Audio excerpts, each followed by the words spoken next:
or anywhere we find it in the world. We agree on the importance of further integrating the Western Balkans into European institutions, and in our continued support for the sovereignty and territorial integrity of Ukraine, as well as the continued importance of reforms in the support of their Euro-Atlantic aspirations. We stand together and will continue to stand together to defend our eastern flank allies at NATO against Russian aggression. And while I reiterated my concerns about Nord Stream 2, Chancellor Merkel and I are absolutely united in our conviction that Russia must not be allowed to use energy as a weapon to coerce or threaten its neighbors. And today, we're launching a climate and energy partnership to support energy security and the development of sustainable energy technologies, and emerging economies, including in Central Europe and Ukraine. To unite our efforts to upend and on our global climate ambitions, that we have to up the ante. What happened, as we talked about, when Paris Accord was set, we thought we had established just how serious it was, but things have gotten much more dire since even that date. And to unite our efforts to up the ante on global climate ambitions. I also thank Chancellor Merkel for the dedication and the sacrifice of German troops who have served side by side along with U.S. forces in Afghanistan for almost 20 years. And we reaffirmed our shared commitment to continuing to counter terrorist threats where we find them, including in the Sahel in Africa. And when we think about the future we want for the world, there's no issue set at all that I believe we find anything other than the certainty that a commitment that between the United States and Germany doesn't benefit whatever the problem, the concern is. We need to fight COVID-19 pandemic everywhere to strengthen global health security for tomorrow, so we're ready for the next pandemic. We need to make sure that the rules of the road governing the use of emerging technologies advance freedom, not authoritarianism and repression. And we need to promote a sustainable and inclusive economic recovery that enhances the prosperity and opportunity for all, and so much more. This isn't just work of governments. It's the work of our peoples, sharing their innovation and insights, joining together to amplify our collective impact. So today, we're launching a Futures Forum between our two countries, which will bring together top experts across business, academia, civil society, and more to collaborate as we shape our shared future. Madam Chancellor, I know that the partnership between Germany and the United States will continue to grow stronger on the foundation that you have helped to build. But on a personal note, I must tell you, I'll miss seeing you at our summits. I truly will. So thank you again, Angela, for making the journey, for our productive meeting today, and for your friendship.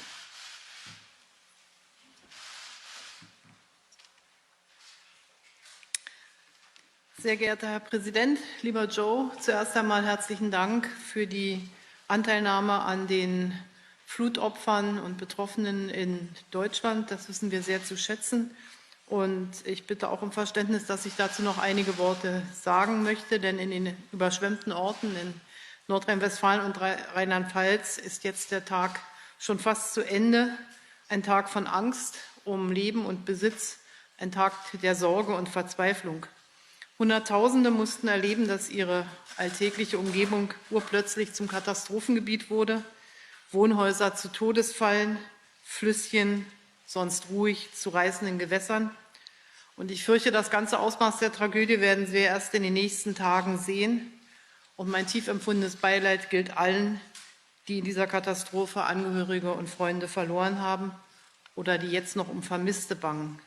Und ich schließe auch die Menschen ein in den Überschwemmungsgebieten von Belgien, Luxemburg und den Niederlanden. Die Einsatzkräfte leisten Enormes unter schwierigsten und gefährlichen Bedingungen. Ich danke Ihnen dafür und darf sagen, dass mir das Leid der Betroffenen sehr nahe geht. Und ich weiß, dass es Millionen Menschen in Deutschland genauso geht. Ich habe mich den ganzen Tag über die Lage auf dem Laufenden halten lassen, mit dem Ministerpräsidenten Dreyer und Laschet gesprochen, mit dem Innenminister und dem Finanzminister Seehofer und Olaf Scholz. Und ich darf den Menschen in Deutschland sagen, wir werden sie in dieser schwierigen, schrecklichen Stunde nicht alleine lassen und werden auch helfen, wenn es um den Wiederaufbau geht. Lieber Präsident, lieber Joe Biden, vielen Dank für die Einladung nach Washington und für die intensiven Gespräche. Es ist mein erster Besuch wieder hier seit 2019 und ich freue mich sehr über den persönlichen Austausch. Wir, und das haben wir heute wieder festgestellt, sind nicht nur Verbündete und Partner, sondern eng befreundete Nationen. Und ich bedanke mich auch für den freundschaftlichen Charakter unseres Austausches. Uns einen gemeinsame Werte und der Willen, die Herausforderungen unserer Zeit zu bewältigen. Und ich bin tief davon überzeugt, dass einfach das Bekenntnis zu den Werten natürlich nicht reicht, sondern dass wir in einer ganz entscheidenden Zeit leben, in der an Beispiel immer wieder neuer Herausforderungen natürlich das Ganze in praktische Politik umgesetzt werden muss. Deshalb bin ich sehr dankbar, dass wir unsere gemeinsamen Grundlagen, aber auch zukünftige Projekte in der Washingtoner Erklärung zugrunde gelegt haben. Und ich freue mich, dass wir ein deutsch-amerikanisches Zukunftsforum haben werden, das sich genau mit diesen Fragen auch auseinandersetzen wird. Unsere Gesellschaften werden diskutieren und gemeinsame Lösungen finden. Ich halte solche Strukturen für sehr wichtig. Das große Maß an Gemeinsamkeit hat sich auch bei unserem Gespräch gezeigt. Wir haben über die Bewältigung der Pandemie gesprochen. Wir sind der Überzeugung, dass dies nur gelingen kann, wenn nicht nur unsere Länder geimpft sind, die Menschen dort, und wir wollen ja auch, dass möglichst viele sich impfen lassen, sondern dass wir alle Länder auf der Welt unterstützen müssen mit Impfstoffen. Wir arbeiten mit COVAX zusammen und ich bedanke mich, dass die Vereinigten Staaten von Amerika unter deiner Führung, lieber Joe, auch ein klares Bekenntnis zum Multilateralismus gezeigt haben, sei es im Bereich des Klima, aber eben auch im Bereich der Weltgesundheitsorganisation, aber auch der Welthandelsorganisation. Deutschland und die USA haben deshalb vereinbart, Entwicklungsländern Impfdosen zukommen zu lassen als Spenden. Dass wir ganz wesentlich auch mit der COVAX-Fazilität arbeiten, ist sehr wichtig. Wir haben über die Herausforderungen des Klimawandels gesprochen und ich bin sehr, sehr froh, dass die Vereinigten Staaten in den Pariser Akkord zurückgekehrt sind und dass wir in Glasgow damit eine ganz andere Basis haben, auch gemeinsam bei der Vertragsstaatenkonferenz für mehr Klimaschutz zu kämpfen. Ich glaube, die meteorologischen Ereignisse, ob es Brände sind, die die Vereinigten Staaten heimsuchen, dramatisch hohe Temperaturen oder eben vollkommen unregulierte Regenfälle, all das deutet darauf hin, dass die Zahl von extraordinärem Wetterereignissen dramatisch zugenommen hat in den letzten Jahren, und darauf müssen wir reagieren. Und dass Deutschland und die USA jetzt eine Energie- und Klimapartnerschaft eingegangen sind, dass wir das hier beschlossen haben, ist ein wichtiges Zeichen. Es geht um den Ausbau zukunftsfähiger Technologien wie Wasserstoff, grünem Wasserstoff, wie erneuerbaren Energien, wie der E-Mobilität und vielem anderen mehr. Und wir stehen hier im Wettbewerb mit anderen auf der Welt, und diesen Wettbewerb wollen wir erfolgreich bestehen. Und Deutschland freut sich auf die Zusammenarbeit. Genauso unterstütze ich das von dem Präsidenten vorgeschlagene Infrastrukturprojekt eines weltweiten Ausbaus von Infrastrukturen, das wir auf der G7-Konferenz beschlossen haben. Deutschland wird im nächsten Jahr die G7-Präsidentschaft haben, und wir werden dieses Projekt mit Enthusiasmus weiter voranbringen. Wir haben über Russland und die Ukraine gesprochen, in dem Zusammenhang auch über Nord Stream 2. Hier haben wir unterschiedliche Einschätzungen, was dieses Projekt mit sich bringt. Ich will aber ganz deutlich sagen, unser Verständnis war und ist und bleibt, dass die Ukraine Transitland für Erdgas bleibt, dass die Ukraine ein Anrecht wie jedes Land auf die territoriale Souveränität hat. Deshalb engagieren wir uns auch im Minsk-Prozess, und dass wir aktiv auch handeln werden, wenn Russland dieses Recht der Ukraine auf Transitland nicht einlösen wird. Das heißt, für mich ist Nord Stream 2 ein zusätzliches Projekt und kein Projekt statt des Transits von Gas durch die Ukraine. Und alles andere würde sehr große Spannungen hervorrufen. Und wir sind ja auch im Gespräch, wie wir das dann auch gemeinsam deutlich machen können. Wir haben über weitere Schwerpunkte der Außenpolitik gesprochen, hier ganz besonders auch das Verhältnis zu China. Wir sind Länder, die für demokratische, freie Gesellschaften eintreten, die in solchen Gesellschaften leben. Und das zieht natürlich auch nach sich, dass wir dort, wo Menschenrechte nicht garantiert sind, unser Nicht-Einverständnis deutlich machen. Wir stehen auch zu der territorialen Integrität aller Länder und wir haben auch über die vielen Facetten der Kooperation oder auch des Wettbewerbs mit China gesprochen, im wirtschaftlichen Bereich, im Bereich des Klimaschutzes, im militärischen Bereich, in Fragen der Sicherheit. Und hier stellen sich natürlich viele Herausforderungen. Beim Nuklearabkommen mit dem Iran sind wir der Meinung, dass alles getan werden sollte, um hier zu einem guten Abschluss zu kommen. Aber ich glaube, man kann sagen, das hat der Iran auch in seiner Hand. Wir haben über Afghanistan gesprochen. Unsere Soldaten haben dort über viele Jahre gemeinsam gedient. Sie haben terroristische Gefahren gebannt, aber es ist uns auch nicht ausreichend gelungen, natürlich eine Nation zu bauen, so wie wir uns eine Nation vorstellen. Und trotzdem sage ich, es war eine gute Partnerschaft auch immer mit den Vereinigten Staaten von Amerika zwischen unseren Soldaten, die von den deutschen Soldaten ganz besonders geschätzt wurde. Wir haben auch über die Sahelregion gesprochen, in der der Terrorismus grassiert. Und gerade aus der europäischen Perspektive ist dies natürlich eine große Herausforderung. Und wir danken den Vereinigten Staaten von Amerika für den Einsatz im Antiterrorismus-Einsatz auch hier. Wir haben abschließend vielleicht noch zu nennen ein deutsch-amerikanisches einen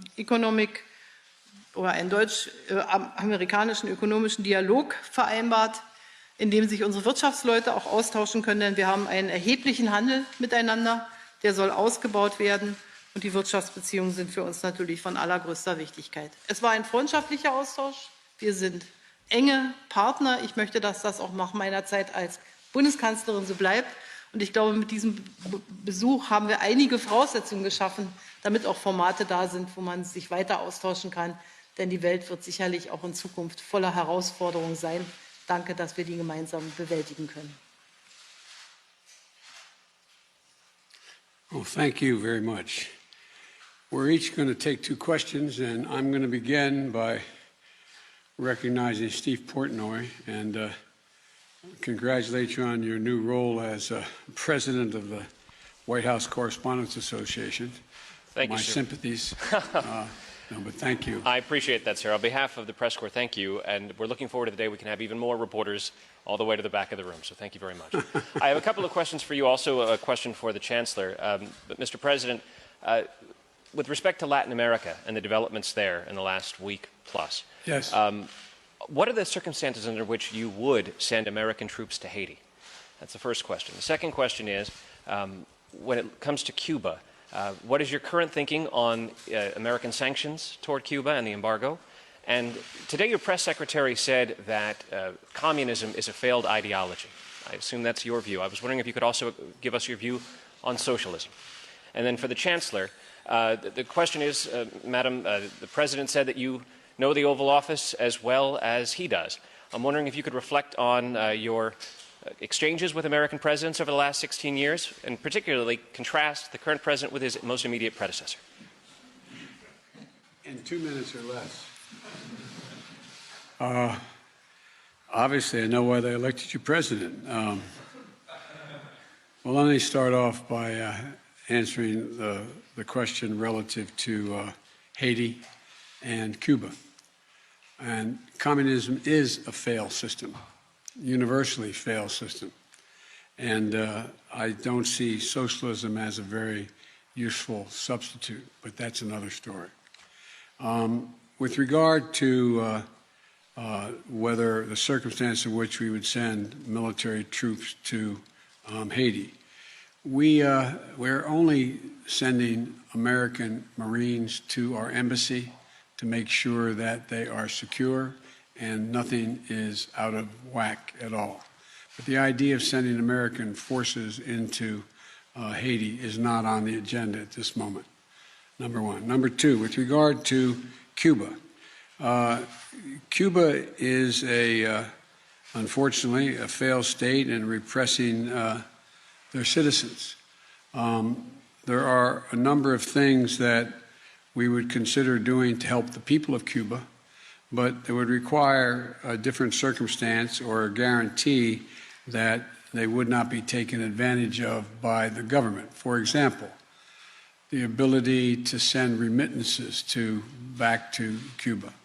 I would not do that now because the fact is it's highly likely that the regime would confiscate those remittances or big chunks of it. With regard to they need COVID they have a COVID problem in Cuba, I would be prepared to give significant amounts of vaccine if, in fact, I was assured an international organization would administer those vaccines and do it in a way that average citizens would have access to those vaccines. One of the things that you did not ask, but we're considering, is they've cut off access to the internet. We're considering whether we have the technological ability to reinstate that access. And I think I've answered your questions. Thank you. Ja, ich will 3 Punkte sagen. Erstens, für jede deutsche Bundeskanzlerin oder jeden deutschen Bundeskanzler liegt es im ureigensten Interesse Deutschlands, mit jedem amerikanischen Präsidenten zusammenzuarbeiten. Zweitens, wir hatten immer Pressekonferenzen und Sie konnten sich immer alle überzeugen, wie Sie das wahrgenommen haben. Und drittens, heute war es ein sehr freundschaftlicher Austausch.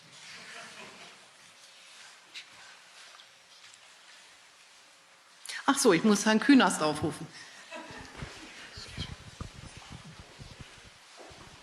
Ja, vielen Dank, Frau Bundeskanzlerin. Herr Präsident, ich habe eine Nachfrage zu Nord Stream 2. Frau Bundeskanzlerin, Sie haben gerade gesagt, Sie würden aktiv handeln, falls Russland seine Zusagen bricht und zum Beispiel den Gastransit durch die Ukraine unterbricht. Was meinen Sie damit? Was ist damit konkret gemeint? Wird Deutschland dann Nord Stream 2 sozusagen abstellen von deutscher Seite? Und wie soll das rechtlich begründet werden? Und Herr Präsident, die Vereinigten Staaten haben jetzt so viele Jahre gegen Nord Stream 2 gekämpft. Jetzt sagt die Betreibergesellschaft, dass es nur noch wenige Wochen, vielleicht sogar nur noch wenige Tage sind, bis die Pipeline fertig ist. Werden die Vereinigten Staaten diese Pipeline in Betrieb gehen lassen? Oder muss sich die Betreibergesellschaft, vielleicht auch deutsche Firmen, doch noch darauf einstellen, dass es Sanktionen gibt? Also, Herr Künast, Sie wissen ja, dass wir viel Arbeit darauf verwandt haben, übrigens nicht nur Deutschland, sondern die ganze Europäische Kommission, dass wir mit Russland und der Ukraine einen Vertrag ausgehandelt werden konnte, der erst einmal den Gastransit bis 2024 sicherstellt. Und meine Grundannahme ist, dass danach auch eine solche Gaslieferung weiter möglich sein wird. Das wurde zumindest auch immer wieder, oder ich habe zumindest nichts Gegenteiliges gehört. Ich bin mal ganz vorsichtig. Und dann haben wir ja eine Vielzahl von Instrumentarien, die liegen nicht im Wesentlichen auf deutscher Seite, sondern gerade auch auf europäischer Seite, die man anwenden kann. Das haben wir ja auch im Zusammenhang mit Sanktionen und Minsk immer wieder gezeigt oder der Annexion der Krim.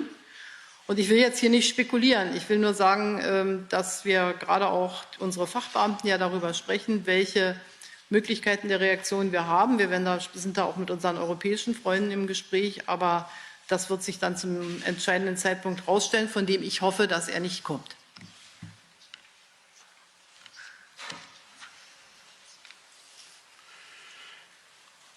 My view on Nord Stream 2 has been known for some time. Good friends can disagree. But by the time I became president, it was 90% completed. And imposing sanctions did not seem to make any sense. It made more sense to work with the chancellor on finding out how she would proceed based on whether or not Russia tried to essentially blackmail Ukraine in some way. And so the chancellor and I have asked our teams to look at practical measures we could take together and whether or not Europe energy security, Ukraine security are actually strengthened or weakened based on Russian actions. And so this is we'll see. We'll see. Ms. Leonard of Bloomberg.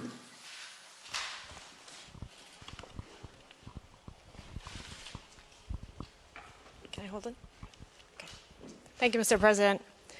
I have two questions for you and then some for Chancellor Merkel as well. Your administration tomorrow is issuing a business advisory for Hong Kong. I was wondering if you can explain why you think that is necessary.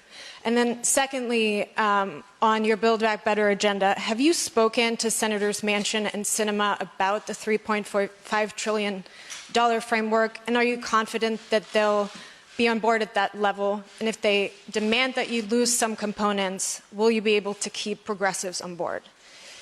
Und nun zu Ihnen, Frau Kanzlerin. China war natürlich auch auf der Agenda. Ich wollte Sie fragen, ob Sie das Gefühl haben, dass nach Ihrem Gespräch Präsident Biden besser versteht, Ihre Gesichtspunkte besser versteht bezüglich China oder ob die Lage noch angespannt ist bezüglich sogenannter Entkopplung. Und zweitens, ob Sie denken, dass die USA genug dazu beigetragen hat, die Welt zu impfen. Oder ob Sie denken, dass es angebracht ist, dass hier in den USA nun Kinder unter 12 Jahren geimpft werden, während Erwachsene in anderen Ländern noch auf ihre erste Dose warten. Vielen Dank.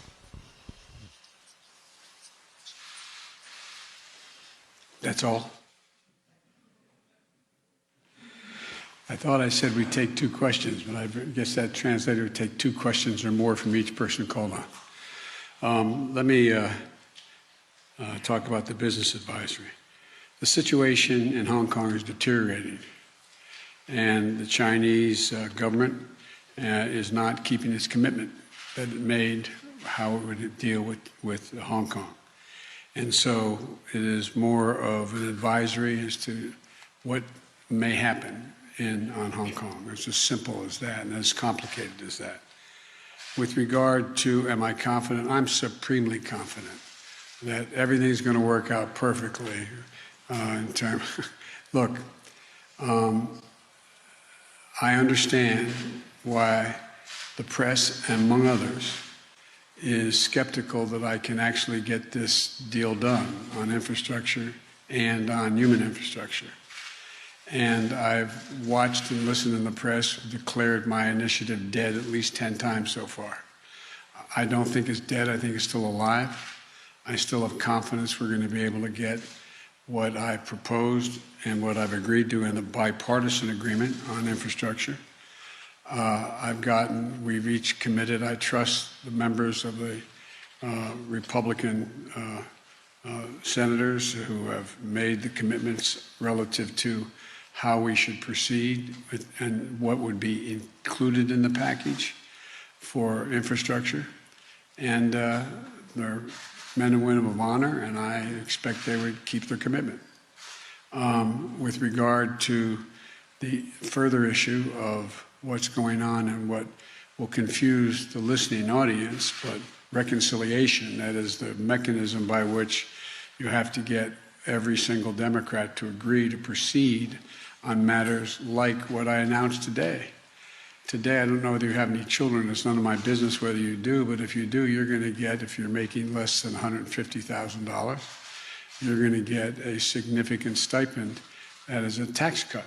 If you have a child under the age of 7 years old, you're going to get in your bank account today, you're going to get a payment of 12 months divided, $3,700 for that child divided by 12 every month, just like a Social Security check.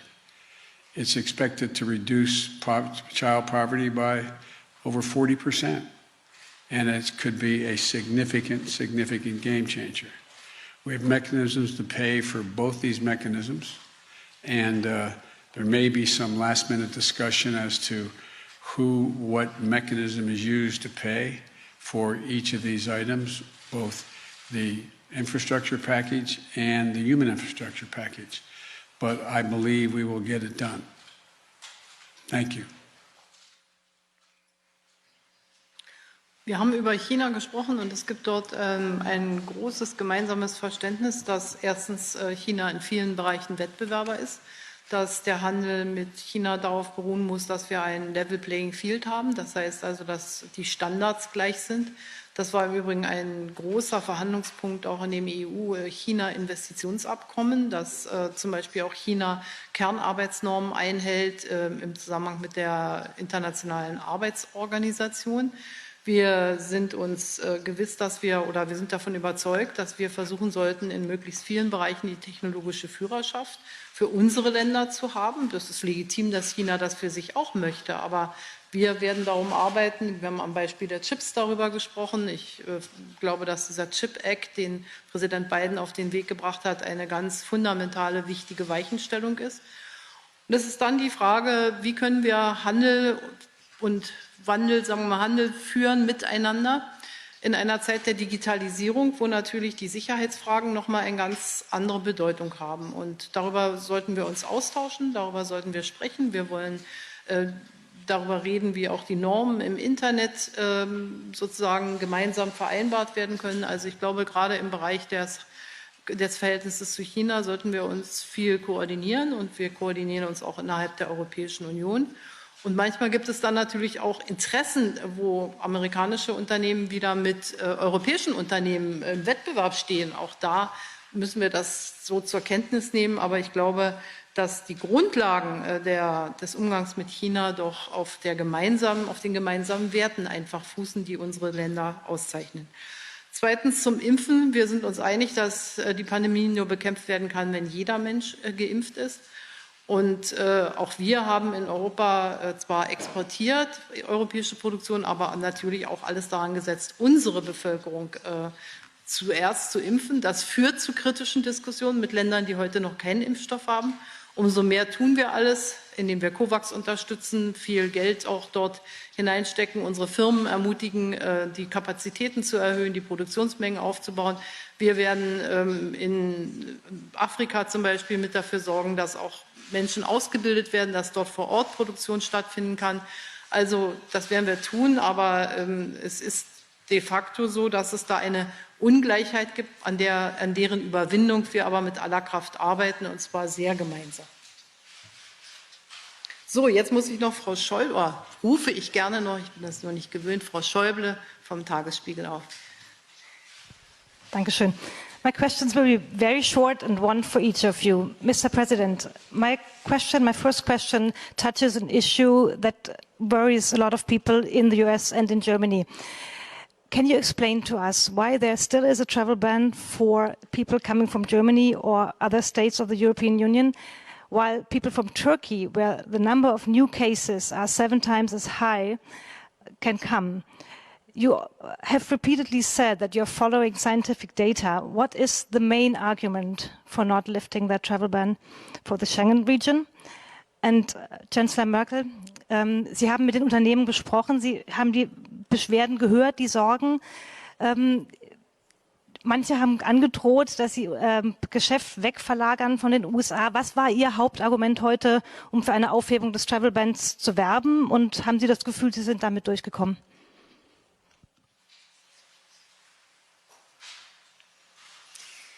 We brought in the head of our COVID team because the Chancellor brought that subject up. It's in the process of being how soon we can lift the ban. It's in process now, and I'll be able to answer that question to you within the next several days, what is likely to happen. I'm waiting to hear from our folks in our COVID team as to when that should be done. And the Chancellor did raise it. Ich habe das Thema angesprochen. Ich habe die gleiche Antwort bekommen, die der Präsident Ihnen jetzt gegeben hat. Das wird eben auch von dem Covid-Team bewertet. Wir haben uns darüber ausgetauscht, dass in beiden Gebieten die Delta-Variante jetzt sehr an Dominanz zugenommen hat, die uns natürlich nochmal vor neue Herausforderungen stellt, und haben auch darüber gesprochen, dass so eine Entscheidung natürlich möglichst nachhaltig sein sollte. Also es nützt auch nichts, für ein paar Tage etwas zu entscheiden und dann die Entscheidung wieder zurückzunehmen. Deshalb vertraue ich mal auf das amerikanische Covid-Team. Chancellor, as you know from having been here many times, if we don't leave right now, we're going to miss dinner. Chancellor and I have a dinner with some a number of folks and very shortly. So thank you for your attention and thank you for your questions. Thank you. Thank you.